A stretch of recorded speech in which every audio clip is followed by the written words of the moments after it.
ਸਾਡੇ ਮੇਨ ਸਾਡੀ ਸ਼ਾਹਰਾਗ ਤੇ ਵਾਰ ਹੋਇਆ। ਜਿਹੜੇ ਤੁਸੀਂ ਵਿਰੋਧੀ ਧਿਰ 'ਚ ਹੁੰਦੇ ਆ ਜਾਂ ਪਹਿਲਾਂ ਜਦੋਂ ਤੁਸੀਂ ਕੁਝ ਵੀ ਨਹੀਂ ਸੀ ਉਦੋਂ ਐਕਟ ਕਰ ਰਹੇ ਸੀ, ਹੁਣ ਤੁਹਾਡੇ ਕੋਲੇ ਪਾਵਰ ਆ, ਹੁਣ ਤੁਸੀਂ ਸਮੇਂ ਦਾ ਬਹਾਨਾ ਕਿਵੇਂ ਲਾ ਸਕਦੇ?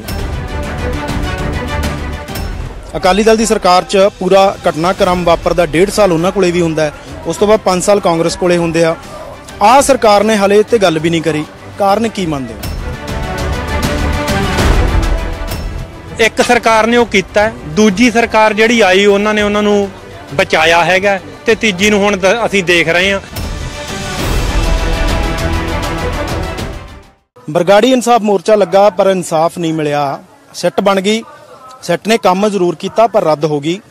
ਉਸ ਤੋਂ ਬਾਅਦ ਬਾਈਬਲ ਕਲਾਂ ਉਸੇ ਗੇਟ ਦੇ ਸਾਹਮਣੇ ਮੋਰਚਾ ਲੱਗਦਾ ਇਨਸਾਫ ਦੇ ਲਈ। 112 ਦਿਨ ਲੰਘ ਜਾਂਦੇ ਆ, ਸਰਕਾਰ ਦੇ ਕੰਨ ਤੇ ਜੂੰ ਨਹੀਂ ਸਰਕਦੀ। ਜਿਨ੍ਹਾਂ ਦਿਨ ਸਰਕਾਰ ਬਣੀ ਨਹੀਂ ਸੀ, ਆਮ ਆਦਮੀ ਪਾਰਟੀ ਦੇ ਬਹੁਤ ਸਾਰੇ ਜਿਹੜੇ ਲੀਡਰ ਸੀਗੇ ਉਹ ਆ ਕੇ ਹਿੱਸਾ ਬਣਦੇ ਰਹੇ, ਪਰ ਜਦੋਂ ਸਰਕਾਰ ਬਣੀ ਉਹ ਗਾਇਬ ਹੋ ਗਏ। ਇਸੇ ਰੋਸ ਦੇ ਵਜੋਂ ਅਲਟੀਮੇਟਮ ਦੇ ਦਿੱਤਾ ਗਿਆ 31 ਮਾਰਚ ਦਾ। 31 ਮਾਰਚ ਤੱਕ ਗੱਲ ਨਹੀਂ ਸੁਣੀ ਗਈ, ਪੱਕਾ ਮੋਰਚਾ ਲੱਗ ਗਿਆ। ਅੱਜ ਇਹ ਮੋਰਚਾ ਸ਼ੁਰੂ ਹੋ ਗਿਆ 12:03 ਤੇ, ਠੀਕ 12:03 ਤੇ ਦੋਨੋਂ ਰਸਤੇ ਬੰਦ ਕਰ ਦਿੱਤੇ ਗਏ ਸੀ। ਕਿਉਂ ਇਹ ਕਾਰਨ ਬਣੇ, ਕਿਉਂ ਨਹੀਂ ਗੱਲ ਸੁਣੀ ਜਾ ਰਹੀ? 3 ਸਰਕਾਰਾਂ ਲੰਘ ਗਈਆਂ। ਮੇਰੇ ਨਾਲ ਇਸ ਮਾਮਲੇ ਤੇ ਗੱਲ ਕਰਨਗੇ ਮੇਰੇ ਨਾਲ ਸਿਮਰਜੀਤ ਸਿੰਘ ਜੀ ਆ, ਪੰਜਾਬੀ ਯੂਨੀਵਰਸਿਟੀ ਤੋਂ ਸਿੱਖ ਵਿਦਵਾਨ ਨੇ। ਸਰ ਬਹੁਤ ਬਹੁਤ ਸਵਾਗਤ ਜੀ। ਵਾਹਿਗੁਰੂ ਜੀ ਕਾ ਖਾਲਸਾ, ਵਾਹਿਗੁਰੂ ਜੀ ਕੀ ਫਤਿਹ। ਸਰ ਕਾਰਨ ਕੀ ਸਮਝਦੇ ਹੋ? 3 ਸਰਕਾਰਾਂ ਗਈਆਂ, ਅਕਾਲੀ ਦਲ ਦੀ ਸਰਕਾਰ 'ਚ ਪੂਰਾ ਘਟਨਾਕ੍ਰਮ ਵਾਪਰਦਾ 1.5 ਸਾਲ ਉਹਨਾਂ ਕੋਲੇ ਵੀ ਹੁੰਦਾ, ਉਸ ਤੋਂ ਬਾਅਦ 5 ਸਾਲ ਕਾਂਗਰਸ ਕੋਲੇ ਹੁੰਦੇ ਆ। ਆਹ ਸਰਕਾਰ ਨੇ ਹਲੇ ਤੇ ਗੱਲ ਵੀ ਨਹੀਂ ਕਰੀ, ਕਾਰਨ ਕੀ ਮੰਨਦੇ ਹੋ? ਜਿਹੜੀ ਦੇਖੋ ਸਰਕਾਰਾਂ ਜਿਹੜੀਆਂ ਨਾ, ਸਰਕਾਰਾਂ ਇੱਕ ਟੂਲ ਹੁੰਦੀਆਂ ਹੈਗੀਆਂ ਸਿਸਟਮ ਦਾ। ਅਸਲ 'ਚ ਜਿਹੜਾ ਸਿਸਟਮ ਨੇ ਓਵਰਆਲ ਕੰਮ ਕੀਤਾ ਹੈਗਾ, ਜਿਹਦੇ ਵਿੱਚੋਂ ਇਹ ਸਾਰਾ ਘਟਨਾਕ੍ਰਮ ਨਿਕਲਦਾ, ਉਹ ਸਿਸਟਮ ਇੱਕ ਹੈਗੇ ਆ। ਸ਼ਤਰੰਜ ਇੱਕੋ ਹੀ ਆ, ਸਿਰਫ ਉਹਦੇ ਮੂਹਰੇ ਬਦਲੇ ਗਏ ਹੈਗੇ ਆ। ਤੇ ਜੇ ਤੁਸੀਂ ਕੇਜਰੀਵਾਲ ਦੇ ਲੈਕਚਰ ਦੇਖਦੇ ਹੈਗੇ ਆ 2015 ਦੇ ਜਾਂ ਉਦੋਂ ਬਾਅਦ ਦੇ, ਇਸ ਜਿਹੜਾ ਹੈਗਾ ਜਦੋਂ ਪਿਛਲੇ ਵਾਰੀ ਵੀ ਆਉਂਦੇ ਆ, ਇਸ ਮੁੱਦੇ ਨੂੰ ਉਹਨਾਂ ਨੇ ਵੀ ਹਿੱਟ ਲਿਸਟ ਤੇ ਲਿਆ ਪਿਆ। ਕਿਹਾ ਮੈਂ ਕਰੂੰਗਾ, ਭਗਵੰਤ ਮਾਨ ਵੀ ਕਹਿ ਰਿਹਾ, ਹੋਰ ਵੀ ਇਹਨਾਂ ਦੇ ਬੰਦੇ ਕਹਿ ਰਹੇ ਆ ਕਰਾਂਗੇ। ਇਸ ਕਰਕੇ ਅਸੀਂ ਇਹ ਨਹੀਂ ਕਹਿ ਸਕਦੇ ਕਿ ਇਹਨਾਂ ਨੂੰ ਆਇਆਂ ਨੂੰ ਥੋੜਾ ਚਿਰ ਹੋਇਆ। ਇੱਕ ਸਰਕਾਰ ਨੇ ਉਹ ਕੀਤਾ, ਦੂਜੀ ਸਰਕਾਰ ਜਿਹੜੀ ਆਈ ਉਹਨਾਂ ਨੇ ਉਹਨਾਂ ਨੂੰ ਬਚਾਇਆ ਹੈਗਾ, ਤੇ ਤੀਜੀ ਨੂੰ ਹੁਣ ਅਸੀਂ ਦੇਖ ਰਹੇ ਹਾਂ। ਪਰ ਮੈਂ ਇਹ ਦੇਖ ਰਿਹਾ ਹੈਗਾ, ਮੇਰਾ ਜਿਹੜਾ ਇੱਕ ਵਰਕ ਆ ਫਿਲਸੋਫੀਕਲ ਵਰਕ ਜਾਂ ਧਰਮਾਂ ਦੀ ਜਿਹੜੀ ਹਾਲਤ ਦੇ ਵਿੱਚੋਂ, ਇਹੋ ਜਿਹੀਆਂ ਇਨਸੀਡੈਂਟਸ ਚੋਂ ਜਦੋਂ ਮੈਂ ਸਟੱਡੀ ਕਰਦਾ, ਮੈਂ ਇਹੀ ਕਹਿੰਦਾ, ਪੋਲੀਟੀਕਲ ਐਕਟੀਵਿਟੀ ਨੂੰ ਸਟੱਡੀ ਕਰਦਿਆਂ ਇਹੀ ਕਹਿੰਦੇ ਹੈਗੇ ਆ ਵੀ ਸ਼ਤਰੰਜ ਉਹੀ ਆ, ਮੋਹਰੇ ਬਦਲੇ ਆ।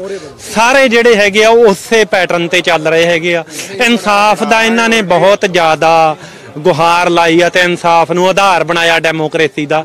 ਤੇ ਹੁਣ ਮੈਨੂੰ ਲੱਗਦਾ ਵੀ ਸੋ ਕਾਲਡ ਡੈਮੋਕ੍ਰੇਸੀ ਦਾ ਇਨਸਾਫ ਵਾਲਾ ਜਿਹੜਾ ਉਹ ਅਸੀਂ ਮੂਡ ਆ, ਦੇਖ ਰਹੇ ਹਾਂ ਵੀ ਉਹ ਕਿੱਧਰ ਨੂੰ ਜਾ ਰਿਹਾ। ਤੇ ਮੇਰੇ ਖਿਆਲ 'ਚ ਸਭ ਕੁਝ ਫਲੈਸ਼ ਹੋ ਰਿਹਾ, ਲੋਕ ਚੇਤਨ ਹੋਣ, ਲੋਕਾਂ ਦੇ ਸਭ ਕੁਝ ਸਾਹਮਣੇ ਨੰਗਾ ਹੋ ਰਿਹਾ। ਪਰ ਵਜ੍ਹਾ ਉਹੀ ਆ ਨਾ, ਕਾਨੂੰਨੀ ਅੜਿੱਕੇ ਦੇ ਬਹੁਤ ਸਾਰੇ ਕਾਰਨ ਕੈਪਟਨ ਅਮਰਿੰਦਰ ਸਿੰਘ ਨੇ ਦੱਸੇ ਕਿ ਸਿੱਟ ਬਣਾਉਣੀ ਪੈਂਦੀ ਹੈ ਜੀ, ਸਿੱਟ ਆਪਣੇ ਤਰੀਕੇ ਨਾਲ ਕੰਮ ਕਰਦੀ ਹੈ, ਸਿੱਟ ਨੇ ਕਿਸੇ ਦੀ ਗੱਲ ਨਹੀਂ ਮੰਨਣੀ।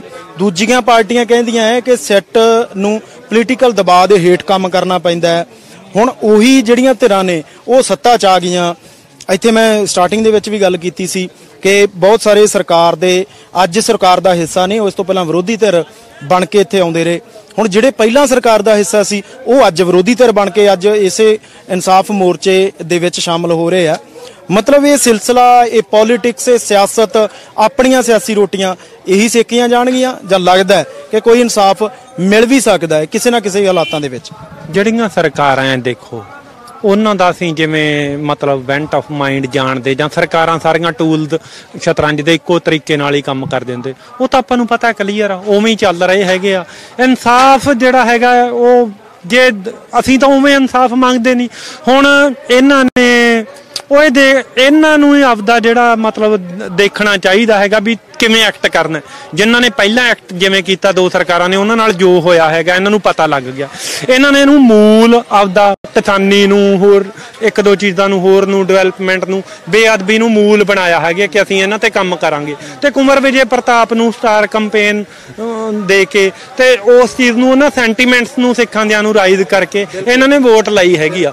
ਹੁਣ ਇਹਨਾਂ ਕੋਲੇ ਕੋਈ ਐਡਿਕਸ਼ਨ ਨਹੀਂ ਗੀ, ਪਹਿਲਾਂ ਕੁੰਵਰ ਵਿਜੇ ਪ੍ਰਤਾਪ ਨੇ ਇਹ ਕਿਹਾ ਸੀਗਾ ਵੀ ਮੇਰੀ ਜਿਹੜੀ ਗੱਲ ਨਹੀਂ ਸੁਣੀ ਜਾ ਰਹੀ ਜਾਂ ਉਹਨਾਂ ਦੀ ਪੂਰੀ ਦੁਰਗਤੀ ਕੀਤੀ।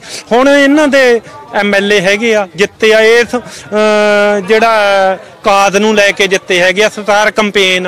ਹੁਣ ਸਾਰਾ ਕੁਝ ਇਹਨਾਂ ਦੇ ਸਾਹਮਣੇ ਆ, ਉਹਨਾਂ ਦੀ ਕੀਤੀ ਰਿਸਰਚ, ਉਹਨਾਂ ਦੀਆਂ ਜਿਹੜੀਆਂ ਹੈਗੀਆਂ ਰਿਪੋਰਟਸ ਸਾਰੀਆਂ ਸਾਹਮਣੇ ਹੈਗੀਆਂ। ਹੁਣ ਕੁਝ ਨਹੀਂ, ਹੁਣ ਕੱਲੀ ਵਿਲ ਪਾਵਰ ਦੀ ਲੋੜ ਹੈਗੀ ਆ ਇਹਨਾਂ ਕੋਲੇ, ਨਾ ਪਹਿਲਾਂ ਦੀ ਇੱਛਾ ਨਾ ਪਹਿਲਾਂ ਵਾਲਿਆਂ ਦੀ ਕਰਨ ਦੀ ਸੀ, ਤੇ ਹੁਣ ਇਹਨਾਂ ਦਾ ਪਤਾ ਲੱਗ ਜੂ ਵੀ ਇਹਨਾਂ ਦਾ ਕੁਝ ਕਰਨ ਦੀ ਇੱਛਾ ਹੈ ਜਾਂ ਨਹੀਂ ਹੈ। ਦੇਖੋ ਬਹੁਤ ਸਾਰੇ ਮਾਮਲਿਆਂ ਦੇ ਵਿੱਚ ਕਈ ਮੁੱਦੇ ਆ, ਪੰਜਾਬ 'ਚ ਇੱਕ ਮੁੱਦਾ ਨਹੀਂ ਹੈਗਾ, ਕਈ ਮਾਮਲੇ ਨੇ ਜਿਨ੍ਹਾਂ ਤੇ ਜਿਹੜੀਆਂ ਵਿਰੋਧੀ ਧਿਰਾਂ ਵੀ ਹੈਗੀਆਂ ਉਹ ਕਹਿੰਦੀਆਂ ਠੀਕ ਹੈ ਕੁਝ ਦਿਨ ਹੋਏ ਆ ਸਰਕਾਰ ਨੂੰ ਬਣਿਆ, ਥੋੜਾ ਜਿਹਾ ਸਮਾਂ ਦੇ ਦਈਏ, ਦੇਖ ਲਈਏ ਵੀ ਇਹ ਕਰਦੇ ਕੀ ਨੇ। ਆਪਣੇ ਹਿਸਾਬ ਦੇ ਨਾਲ ਪਹਿਲਾਂ ਆਪਣੀ એનર્ਜੀ ਲਾ ਲੈਣ, ਉਸ ਤੋਂ ਬਾਅਦ ਜੇਕਰ ਮਸਲੇ ਜਿਹੜੇ ਖੜੇ ਨੇ ਜੇ ਉਹਨਾਂ ਤੇ ਕੰਮ ਨਹੀਂ ਹੁੰਦਾ ਫਿਰ ਆਪਾਂ ਇਹਨਾਂ ਦੀ ਵਿਰੋਧੀ ਧਿਰ ਵੀ ਬਣ ਜਾਾਂਗੇ। ਤੁਹਾਨੂੰ ਲੱਗਦਾ ਇਸ ਮਸਲੇ 'ਚ ਵੀ ਸਰਕਾਰ ਨੂੰ ਥੋੜਾ ਜਿਹਾ ਟਾਈਮ ਦੇਣਾ ਚਾਹੀਦਾ ਸੀ, ਦੇਖਣਾ ਚਾਹੀਦਾ ਸੀ ਕਰਨ? ਉਹ ਨਹੀਂ, ਕਿੰਨਾ ਟਾਈਮ ਚਾਹੀਦਾ?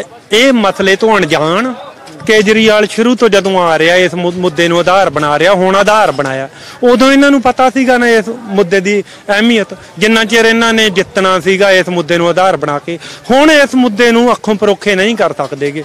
ਤੁਸੀਂ ਜਿਹੜਿਆਂ ਦੀਆਂ ਗੱਲਾਂ ਕਰਦੇ ਮਹਾਰਾਜਾ ਰਣਜੀਤ ਸਿੰਘ ਦੀਆਂ, ਜਿਨ੍ਹਾਂ ਦੀਆਂ ਤੁਸੀਂ ਫੋਟੋਆਂ ਲਾਈਆਂ, ਉਹ ਨਿਆਂ ਕਿਸ ਕਿਸਮ ਨਾਲ ਕਰਦੇ ਸੀ ਤੇ ਕਿੰਨੇ ਉੱਚੇ ਉਹਨਾਂ ਦੇ ਉੱਚੇ ਸੁੱਚੇ ਸੀਗੇ ਮਤਲਬ ਸਿਸਟਮ ਉਹਨਾਂ ਦਾ, ਜਾਂ ਕਿਵੇਂ ਐਕਟ ਕਰਦੇ ਸੀ।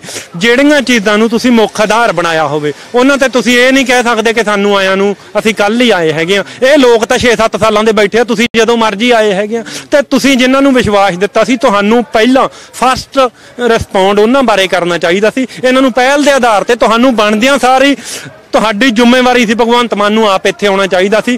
ਹੋਰ ਜਿਹੜੇ ਹੈਗੇ ਆ ਉੱਚ ਰੁਤਬੇ ਵਾਲੇ ਇਹਨਾਂ ਦੇ ਸਰਕਾਰ 'ਚ, ਉਹਨਾਂ ਨੂੰ ਆਉਣਾ ਚਾਹੀਦਾ ਸੀ, ਇਹਨਾਂ ਨੂੰ ਆਸ਼ਵਾਸਨ ਦੇਣਾ ਚਾਹੀਦਾ ਸੀ। ਇਹਨਾਂ ਨੇ ਤੁਹਾਡੀ ਪ੍ਰਕਿਰਿਆ ਦੇਖੀ ਹੈਗੀ ਆ, ਇਹਨਾਂ ਨੇ ਤੁਹਾਨੂੰ ਜਿਵੇਂ ਪਹਿਲਾਂ ਐਕਟ ਕਰਦੇ ਵੋਟਾਂ ਤੋਂ ਪਹਿਲਾਂ ਵੋਟਾਂ ਲੈਣ ਵਾਸਤੇ ਜੋ ਕੁਝ ਕਰਦੇ ਦੇਖਿਆ, ਤਾਂ ਉਦੋਂ ਬਾਅਦ ਜਿਹੜਾ ਕੁਝ ਤੁਹਾਡੇ ਬਾਰੇ ਦੇਖ ਰਹੇ ਹੈਗੇ ਆ, ਇਹ ਲੋਕ ਇਹਨਾਂ ਤੋਂ ਅਵੇਅਰ ਆ ਤੇ ਬਹੁਤ ਚਿਰ ਦੇ ਇਨਸਾਫ ਨੂੰ ਤਰਸ ਰਹੇ ਲੋਕ ਹੈਗੇ ਆ। ਇਸ ਕਰਕੇ ਇਹਨਾਂ ਤੇ ਤੁਸੀਂ ਸਾਡੇ ਕੋਲੇ ਹਜੇ ਕੱਲ ਆਏ ਵਾਲਾ ਇਹ ਬਹਾਨਾ ਸਰਕਾਰ ਨਹੀਂ ਕਰ ਸਕਦੀਗੀ। ਸਰਕਾਰ ਨੂੰ ਤਾਂ ਬਹੁਤ ਸਟਰੋਂਗਲੀ ਬਹੁਤ ਫਾਸਟ ਐਕਸ਼ਨ ਕਰਨੇ ਚਾਹੀਦੇ ਹੁੰਦੇ। ਸਾਡਾ ਕਲਚਰ ਆ, ਸਾਡਾ ਧਰਮ, ਸਾਡੇ ਸਾਡੀ ਸ਼ਾਹ ਰਗ ਤੇ ਵਾਰ ਹੋਇਆ। ਜਿਹੜੇ ਤੁਸੀਂ ਵਿਰੋਧੀ ਧਿਰ 'ਚ ਹੁੰਦੇ ਆ ਜਾਂ ਪਹਿਲਾਂ ਜਦੋਂ ਤੁਸੀਂ ਕੁਝ ਵੀ ਨਹੀਂ ਸੀ ਉਦੋਂ ਐਕਟ ਕਰ ਰਹੇ ਸੀ, ਹੁਣ ਤੁਹਾਡੇ ਕੋਲੇ ਪਾਵਰ ਆ, ਹੁਣ ਤੁਸੀਂ ਸਮੇਂ ਦਾ ਬਹਾਨਾ ਕਿਵੇਂ ਲਾ ਸਕਦੇ ਹੋ? ਤੁਸੀਂ ਇਸ ਮਾਮਲੇ ਨੂੰ ਸਮਝਦੇ ਹੋ, ਇਸ ਪੂਰੇ ਘਟਨਾਕ੍ਰਮ ਨੂੰ ਸਮਝਦੇ ਹੋ, ਤੁਸੀਂ ਵੱਖ-ਵੱਖ ਮੁੱਦਿਆਂ ਤੇ ਰਿਸਰਚ ਵੀ ਕਰਦੇ ਹੋ, ਪੜ੍ਹਦੇ ਹੋ।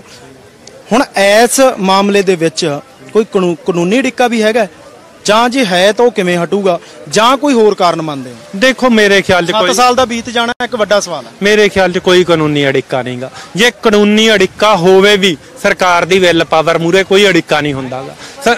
ਕੋਰਟਾਂ 'ਚ ਮੁੱਦੇ ਹੋਣ, ਜੋ ਵੀ ਹੋਣ, ਸਰਕਾਰ ਦੀ ਇੱਛਾ ਸ਼ਕਤੀ ਹੋਵੇ, ਕਾਨੂੰਨੀ ਅੜਿੱਕੇ ਸਭ ਠੀਕ ਹੋ ਜਾਂਦੇ ਹੁੰਦੇ ਆ।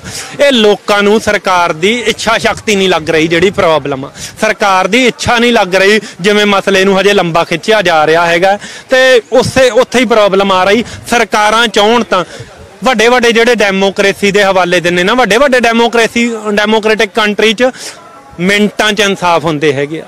ਜਦੋਂ ਸਾਰਾ ਫਰੇਮਵਰਕ ਹੋ ਚੁੱਕਾ, ਸਾਰਾ ਕੰਮ ਹੋ ਚੁੱਕਾ, ਇਹਦੇ ਤੇ ਸਾਰਾ ਕੁੰਵਰ ਵਿਜੇ ਪ੍ਰਤਾਪ ਕਰ ਚੁੱਕਾ ਹੋਰ, ਫਿਰ ਕੋਈ ਬਹੁਤੇ ਅੜਿੱਕੇ ਹੈ ਨਹੀਂ। ਜੇ ਕੋਈ ਹੈ ਵੀ, ਕੋਈ ਹੋਰ ਧਿਰਾਂ ਨੇ ਅੜਿੱਕੇ ਡਾਉਣੇ ਹੈਗੇ ਆ, ਉਹ ਤਾਂ ਤੁਹਾਡੀ ਇੰਟੈਲੀਜੈਂਸੀ ਆ, ਉਹਨਾਂ ਨੂੰ ਤੁਸੀਂ ਕਿਵੇਂ ਰਿਮੂਵ ਕਰਨਾ ਤੇ ਲੋਕਾਂ ਨੂੰ ਰਿਲੀਫ ਕਿਵੇਂ ਦੇਣਾ। ਸਰਕਾਰ ਚਾਉਣ ਤੋਂ ਬਾਅਦ ਸ਼ਾਇਦ ਕੁੰਵਰ ਵਿਜੇ ਪ੍ਰਤਾਪ ਨੇ ਗੇੜਾ ਵੀ ਨਹੀਂ ਮਾਰਿਆ। ਨਹੀਂ, ਕੁਛ ਨਹੀਂ। ਉਹਨਾਂ ਨੂੰ ਤਾਂ ਫਸਟ ਰਿਸਪੌਂਡ ਕਰਨਾ ਚਾਹੀਦਾ ਸੀ, ਬਣਨਸਾਰ ਗੁਰੂ ਦਾ ਸ਼ੁਕਰਾਨਾ ਕਰਨਾ ਚਾਹੀਦਾ ਸੀ। ਇਹ ਕਹਿਣਾ ਚਾਹੀਦਾ ਸੀ ਕਿ ਜਿਹੜੇ ਵਾਅਦੇ ਮੈਂ ਲੋਕਾਂ ਨਾਲ ਕੀਤੇ ਆ, ਜਿਹੜੇ ਗੱਲ ਤੇ ਕੀਤੇ ਹੈਗੇ, ਉਹਦੇ ਤੇ ਮੈਂ ਪੂਰਾ ਉਤਰੂੰਗਾ, ਸਰਕਾਰ ਨੂੰ ਫੋਰਸ ਕਰੂੰਗਾ।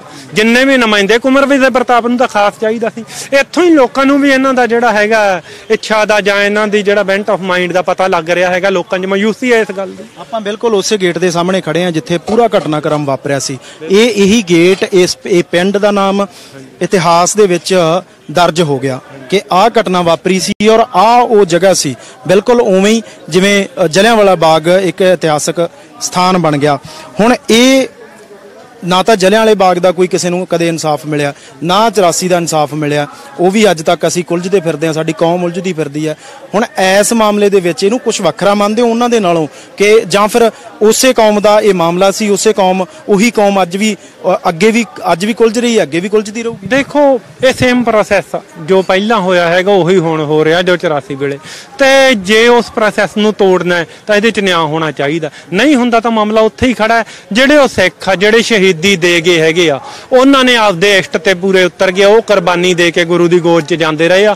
ਹੁਣ ਤਾਂ ਇਹ ਜਿਹੜੀਆਂ ਸਰਕਾਰਾਂ ਹੈਗਾ ਜਾਂ ਸਿਸਟਮ ਆ, ਇਹਨਾਂ ਨੇ ਦੇਖਣਾ ਹੈ ਕਿ ਇਹਨਾਂ ਨੇ ਇਨਸਾਫ ਬਣਨ ਦੇਣਾ ਹੈ ਜਾਂ ਇਹ ਵੀ ਪਹਿਲੀਆਂ ਕੱਢਣਾ ਵਾਂਗੂ ਨਸੂਰ ਬਣਾਉਣਾ ਹੈਗਾ, ਤੇ ਸਿੱਖ ਇਤਿਹਾਸ 'ਚ ਇਹਨਾਂ ਨੇ ਵੀ ਉਵੇਂ ਹੀ ਐਕਟ ਕਰਨਾ ਹੈ। ਉਹ ਇਹ ਸੋਚ ਕਾਨੂੰਨ ਨੇ ਡੇਰਾ ਮੁਖੀ ਨੂੰ ਜ਼ਰੂਰ ਇਨਵੋਲਵ ਕੀਤਾ ਹੈ। ਉਹਨੇ ਕਿਹਾ ਕਿ ਉਹ ਇਹਦੇ ਵਿੱਚ ਇਨਵੋਲਵ ਹੈ ਔਰ ਕੋਰਟ ਦੇ ਵਿੱਚ ਆ ਕੇ ਪੇਸ਼ ਹੋਣ। ਉਹਨਾਂ ਨੇ ਆਪਣੇ ਪੈਰੋਕਾਰਾਂ ਨੂੰ ਕਿਹਾ ਕਿ ਨਹੀਂ, ਮੈਂ ਇੱਦਾਂ ਨਹੀਂ ਸੋਚ ਸਕਦਾ ਜਾਂ ਮੈਂ ਇੱਦਾਂ ਕਰ ਹੀ ਨਹੀਂ ਸਕਦਾ। ਠੀਕ ਮੰਨਦੇ ਹੋ? ਦੇਖੋ ਠੀਕ ਆ, ਪਰ ਇੱਕ ਬੰਦੇ ਨੂੰ ਆਧਾਰ ਬਣਾ ਕੇ ਇੱਕ ਬੰਦੇ ਨੂੰ ਕਲਪਰੇਟ, ਉਹਦੇ 'ਚ ਕੋਈ ਸ਼ੱਕ ਨਹੀਂਗਾ, ਪਰ ਸਿਰਫ ਇੱਕ ਬੰਦੇ ਨੇ ਬੇਅਦਬੀ ਨਹੀਂ ਕਰਾਈ, ਪੂਰੇ ਸਿਸਟਮ ਨੇ ਐਕਟ ਕੀਤਾ ਹੈਗਾ। ਪੁਲਿਸ ਵਿਭਾਗ ਨੂੰ ਤੁਸੀਂ ਕਿਵੇਂ ਉਹਦੇ ਵਿੱਚੋਂ ਜਿਹੜਾ ਮਤਲਬ ਬਰੀ ਕਰ ਦਿਓਗੇ? ਜਿਹੜੇ ਵੱਡੇ ਪੁਲਿਸ ਆਫੀਸਰ ਆ ਉਸ ਵੇਲੇ ਦੇ ਪੋਲੀਟੀਕਲ ਬੰਦੇ ਜਿਹੜੇ ਹੈਗੇ ਉਹਨਾਂ ਨੂੰ ਕਿਵੇਂ ਬਰੀ ਕਰ ਦਿਓਗੇ? ਹੋਰ ਬੜੇ ਜਿਹੜੇ ਸੈਕਸ਼ਨ ਹੈਗੇ ਸੋਸਾਇਟੀ ਦੇ ਉਹਦੇ ਨਾਲ ਇਨਵੋਲਵਡ ਸੀਗੇ ਕਿਰਾ, ਉਹਨਾਂ ਨੂੰ ਤੁਸੀਂ ਬਰੀ ਨਹੀਂ ਕਰ ਸਕਦੇ। ਤੇ ਕਿਸੇ ਇੱਕ ਬੰਦੇ ਦੇ ਸਿਰ ਭਾਂਡਾ ਭੰਨ ਕੇ ਇੱਕ ਬੰਦੇ ਨੂੰ ਛੋਟੀ ਮੋਟੀ ਸਜ਼ਾ ਕਰਕੇ ਇਹ ਜਿਹੜਾ ਇਹ ਲੋਕਾਂ ਨੂੰ ਸ਼ਾਂਤ ਨਹੀਂ ਕੀਤਾ ਜਾ ਸਕਦਾ। ਪ੍ਰੋਪਰ ਸਾਰਿਆਂ ਤੇ ਐਕਸ਼ਨ ਹੋਣਾ ਚਾਹੀਦਾ। ਬੜੇ ਬੜੇ ਬੰਦਿਆਂ ਦੇ ਕੁੰਵਰ ਵਿਜੇ ਪ੍ਰਤਾਪ ਨੂੰ ਸਭ ਪਤਾ, ਅਸੀਂ ਕੀ ਦੱਸਗੇ, ਉਹਨਾਂ ਨੂੰ ਸਭ ਪਤਾ ਹੈ। ਉਹਦੇ ਤੇ ਹੋਰ ਰਿਸਰਚ ਹੋਣੀ ਚਾਹੀਦੀ ਆ, ਇਹਦੇ ਬਰੀਕ ਰੂਟਸ ਲੱਭਣੇ ਚਾਹੀਦੇ, ਬੜੇ ਇਹਨਾਂ ਨੂੰ ਪਤਾ ਹੈਗਾ। ਹੁਣ ਤਾਂ ਇਹ ਦੇਖਣਾ ਹੈਗਾ ਵੀ ਐਕਟ ਕਰਦੇ ਕਿ ਨਹੀਂ, ਇਹਨਾਂ ਦੀ ਇੱਛਾ ਹੈ ਕਰਨ ਦੀ ਕਿ ਨਹੀਂ। ਜੀ ਬਹੁਤ ਧੰਨਵਾਦ। ਤਾਂ ਇਹ ਸਨ ਸਾਡੇ ਨਾਲ ਸਿੱਖ ਵਿਦਵਾਨ ਸਿਮਰਜੀਤ ਸਿੰਘ। ਸਿੱਧੇ ਤੌਰ ਤੇ ਦੇਖੋ, ਕੁੰਵਰ ਵਿਜੇ ਪ੍ਰਤਾਪ ਹੋਰਾਂ ਦੀ ਦੇਖ ਰੇਖ ਦੇ ਵਿੱਚ ਸਿੱਟ ਨੇ ਕੰਮ ਕੀਤਾ। ਕੁੰਵਰ ਵਿਜੇ ਪ੍ਰਤਾਪ ਇਹ ਗੱਲ ਡਾਂਕੇ ਦੀ ਚੋਟ ਤੇ ਕਹਿੰਦੇ ਰਹੇ ਕਿ ਜੋ ਮੈਂ ਇਨਵੈਸਟੀਗੇਸ਼ਨ ਕੀਤੀ ਆ ਉਹ ਬਿਲਕੁਲ ਠੀਕ ਆ। ਕੁੰਵਰ ਵਿਜੇ ਪ੍ਰਤਾਪ ਇਹ ਵੀ ਕਹਿੰਦੇ ਰਹੇ ਕਿ ਮੇਰੇ ਤੇ ਪੋਲੀਟੀਕਲ ਦਬਾਅ ਔਰ ਮੈਨੂੰ ਕੰਮ ਨਹੀਂ ਕਰਨ ਦਿੱਤਾ ਜਾ ਰਿਹਾ। ਹੁਣ ਤਾਂ ਕੋਈ ਪੋਲੀਟੀਕਲ ਦਬਾਅ ਨਹੀਂ ਹੈਗਾ। ਕੁੰਵਰ ਵਿਜੇ ਪ੍ਰਤਾਪ ਇੱਥੇ ਹੋ ਕੇ ਵੀ ਜਾਂਦੇ ਰਹੇ ਆ। ਉਮੀਦ ਇਹ ਕੀਤੀ ਜਾਣੀ ਚਾਹੀਦੀ ਹੈ ਕਿ ਕੁੰਵਰ ਵਿਜੇ ਪ੍ਰਤਾਪ, ਕੁਲਤਾਰ ਸਿੰਘ ਸੰਧਵਾਂ ਔਰ ਭਗਵੰਤ ਮਾਨ, ਕਿਉਂਕਿ ਭਗਵੰਤ ਮਾਨ ਇਸ ਕਰਕੇ ਕਿਉਂਕਿ ਉਹ ਉਸ ਵੇਲੇ ਕੇਜਰੀਵਾਲ ਸਾਹਿਬ ਦੇ ਨਾਲ ਖੜੇ ਸੀ ਜਦੋਂ ਕੇਜਰੀਵਾਲ ਸਾਹਿਬ ਇਹ ਕਹਿ ਰਹੇ ਸੀ 에ਅਰਪੋਰਟ ਤੇ ਖੜੇ ਕਿ 24 ਘੰਟਿਆਂ ਦੇ ਵਿੱਚ ਇਹ ਮਸਲਾ ਹੱਲ ਹੋਣ ਵਾਲਾ ਹੈ, ਕਿਉਂਕਿ ਦੋਸ਼ੀ ਸਾਰਿਆਂ ਦੇ ਸਾਹਮਣੇ ਆ। ਉਮੀਦ ਇਹ ਕੀਤੀ ਜਾਣੀ ਚਾਹੀਦੀ ਹੈ ਕਿ ਅੱਜ ਇਹ ਨੈਸ਼ਨਲ ਹਾਈਵੇ ਬੰਦ ਹੋਇਆ, ਸ਼ਾਮ ਤੱਕ ਸਰਕਾਰ ਇੱਥੇ ਪਹੁੰਚ ਜੇ, ਆ ਕੇ ਗੱਲ ਕਰੇ, ਕਹਿ ਕੇ ਜਾਵੇ ਕਿ ਆਹ ਦੋਸ਼ੀ ਨੇ, ਆ ਅਸੀਂ ਜਿਨ੍ਹਾਂ ਪਿੱਛੇ ਸੁੱਟਣ ਲੱਗੇ ਆ, ਫਿਰ ਇਹ ਮਾਮਲਾ ਸ਼ਾਂਤ ਹੋਊਗਾ। ਇਸ ਤੋਂ ਬਿਨਾਂ ਇਹ ਮੋਰਚਾ ਸਮਾਪਤ ਹੋਣ ਵਾਲਾ ਨਹੀਂ। ਦੇਖਦੇ ਹਾਂ ਸਰਕਾਰ ਸੰਜੀਦਾ ਹੈ ਜਾਂ ਫਿਰ ਸੰਜੀਦਾ ਹੋਣ ਦੇ ਲਈ ਹਾਲੇ ਵੀ ਸਮਾਂ ਭਾਲਦੀ ਹੈ। ਆਪਣੇ ਸਹਿਯੋਗੀ ਸੁਖਰਾਜ ਰੰਧਾਵਾ ਦੇ ਨਾਲ ਮੈਂ ਰਵੀ ਸੰਗਰਾਹੁਰ ਦਾ ਅਨਮਿਊਟ, ਬਾਈਬਲ ਕਲਾ।